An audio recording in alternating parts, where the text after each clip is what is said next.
শখ আছে কিন্তু সাধ্য নেই। শখের কোনো সীমা নেই, কিন্তু সাধ্যের একটা নির্দিষ্ট সীমা থাকে আমাদের সকলের, বিশেষ করে আমাদের মতো মধ্যবিত্তদের।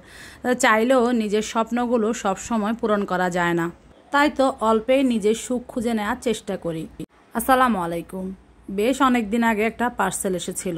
রান্না করার জন্য খুবই প্রয়োজনীয় একটা র্যাক অর্ডার করেছিলাম। অনলাইনে বেশ ভাইরাল এই র্যাকটা। তো আনপ্যাকিং করা হয়নি।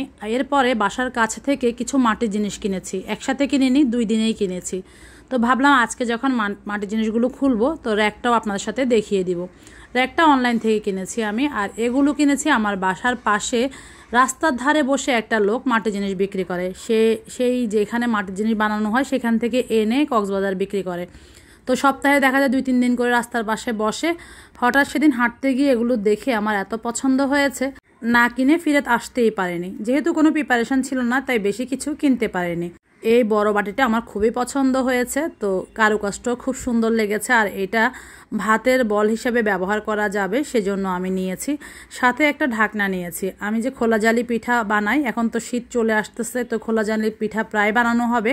মাটির এই ঢাকনা দিয়ে ঢেকে তাওয়ার উপরে যদি পিঠাটা বানানো হয় অনেক সুবিধা হয়, যার কারণে এরকম একটা ঢাকনা কিনলাম। আর সন্ধ্যার পরে কিনেছি, তো অন্ধকারে খুব বেশি কিছু আর ভালো লাগেনি, দেখারও সুযোগ হয়নি। এটা এরপরে আরও একদিন গিয়েছিলাম, তখন আবার এই মগটা পছন্দ হয়েছে। আহামরি অনেক বেশি কিছু নেই, তবে টুকটাক পছন্দনীয় জিনিস আছে। যারা মাটির জিনিস পছন্দ করে তাদের কাছে ভালো লাগবে। তো আমার কাছে এই জগটা খুবই পছন্দ হয়েছে। আমার পাশের একটা শোরুম আছে মাটির জিনিস বিক্রি করে, সেখানে কিন্তু প্রচুর দাম। তো আমি অনেকটা কম দামে পেয়েছি বলতে পারেন, কিন্তু দরদাম করে কিনতে হয়। ওরা অনেকটা দাম বেশি বলে, তা আপনাকে হিসেব করে বুঝে শুনে যদি দাম বলতে পারেন, তাহলে মোটামুটি আপনি কম প্রাইসের মধ্যেই কিনতে পারবেন। আর যদি ওরা যেভাবে দাম চায় সেভাবে যদি আপনি দামাদামি করতে না পারেন, তাহলে কিন্তু ঠকে যাবেন, শোরুমের থেকেও বেশি টাকা পড়ে যাবে। এখন যারা কিনে নেয় বা জানে না, তারা কিন্তু ঠিকই ঠকে যায়। তো আমার মনে হয় আমি এবার ঠকিনি আমার জিনিসগুলো কিনে, কারণ আমি শোরুমের দাম দেখেছি এর আগে। সেই তুলনায় আমি প্রত্যেকটা জিনিস 100-150 টাকা কমে কিনতে পেরেছি। এর মধ্যে আবার একদিন বাইরে গিয়েছিলাম, ঘরের জন্য টুকটাক কিছু জিনিস কিনেছি। তো সবগুলোই ব্যবহার করে ফেলেছি, শুধুমাত্র এই হটপটটা আমি ব্যবহার করিনি। এই হটপটটা কিনেছিলাম সকালবেলার জন্য কিছু নাস্তা বানিয়ে রাখলে গরম যেন থাকে। শীতকাল চলে আসতেছে, বাচ্চাদেরকে যেন সকালে গরম গরম কিছু নাস্তা রেডি করে দেওয়া যায়, কারণ শীতকালে নাস্তা বানানোর কিছুক্ষণ পরে ঠান্ডা হয়ে যায়, আর ওরা খেতে চায় না। তো এই জন্য এটা কিনলাম। দেখি কেমন গরম থাকে। বললো তো প্রায় 10-12 ঘন্টা গরম থাকবে। আমার অত ঘন্টা না থাকলেও চলবে, 7-8 ঘন্টাও যদি গরম থাকে তাও যথেষ্ট। আর একটু বড় সাইজ কিনতে চেয়েছিলাম, কিন্তু সেটা পাইনি। যে যাই হোক, সেটাও আজকে খুলে ফেললাম।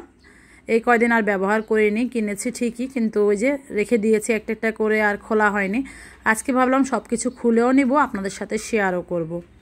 আমি দেখেছি আমার অনেক আপুরাই কিন্তু এরকম শপিং ভিডিও বা ঘরের টুকটাক কেনাকাটার ভিডিওগুলো খুব পছন্দ করে।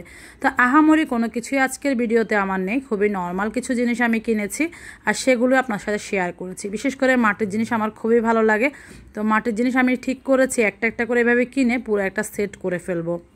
চাইলে তো কিনে ফেলা যায়, কিন্তু যেহেতু আমি অন্য একটা শহরে থাকি, চাকরির জন্য কখন কোথায় যেতে হয় বলা যায় না, যার কারণে এত বেশি জিনিস কিনলেও সমস্যা। হাজব্যান্ডও রাগ করে যে এত জিনিস কিনে যে পুরাচ্ছ, অন্য কোথাও যেতে গেলে তো ঠিকই ঝামেলা হয়ে যাবে। তাই আমি বললাম আমি খুব বেশি কিছু তো কিনি না, অল্প যেগুলো প্রয়োজন খুব সেগুলোই কিনি।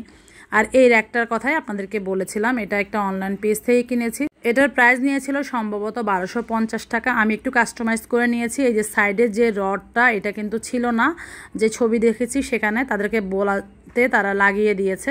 তো এটা আমার কাছে খুবই ভালো লেগেছে, যেমনটা চেয়েছিলাম তেমনটাই পেয়েছি। আপনারা আবার ভাববেন না এটা কোনো প্রমোশনাল ভিডিও, এটা কোনো প্রমোশনাল ভিডিও না। আমার কাছে ভালো লেগেছে তাই নিয়েছি। রান্নাঘরে যাদের ছোট ছোট রান্নাঘর জিনিসপত্র রাখতে খুব অসুবিধা হয়, আমার মনে হয় এগুলো দেয়ালে লাগিয়ে নিলে কিছুটা জিনিসপত্র গুছিয়ে রাখতে সুবিধা হবে। আপনাদের কাছে যদি ভালো লাগে, যদি জানতে চান, আমি অবশ্যই পেজের লিঙ্কটা দিয়ে দিব। আর এই তো আমার আজকের ছোট্ট একটা ভিডিও, শপিং ভিডিওই বলতে পারেন, আনপ্যাকিং ভিডিওও বলতে পারেন।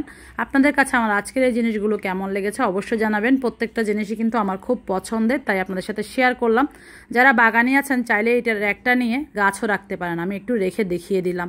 ছোট ছোট অনেকগুলো টব একসাথে রাখা যাবে। তো আজকের ভিডিও এই পর্যন্ত, সবাই ভালো থাকবেন।